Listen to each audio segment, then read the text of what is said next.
Challenge kabisa ya chakula ama ya profit ya maziwa iko katika chakula ya ng'ombe. Kwa hivyo mimi vile CEO amepromise by December hiyo kiwanda itakuwa mashini zimetoka ng'ambo na zimefika. Tafadhali bwana CEO, hiyo ni commitment kubwa sana kwa wakulima wa ng'ombe, sababu hata wakati rais tulikuwa na wewe last time pale South Imenti, nilisema hiyo kiwanda haijakamilika. Na kwa hivyo hao wananchi wote wao ulikuja ukatupea 100 million. Ile Raimu anasema wengine wanachochea. Tunashukuru sababu ya hiyo. Leo umeambiwa mambo ya vaccination na ukaamurisha PS in the next 1 week waanze kudunga ng'ombe sindano ya hapa Meru.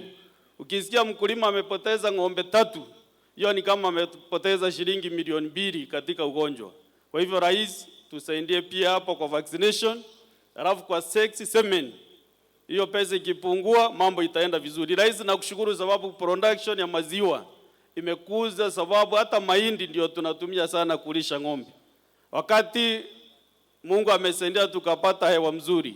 Namba 2, tukapata fertilizer ya bei nafuu. Kutoka shilingi 7,000 ikashuka mpaka shilingi 2,500. Na hiyo ndio imefanya sisi wakulima tulime mahindi kwa wingi. Na ndio sababu quantity ya maziwa imeweza kwenda juu.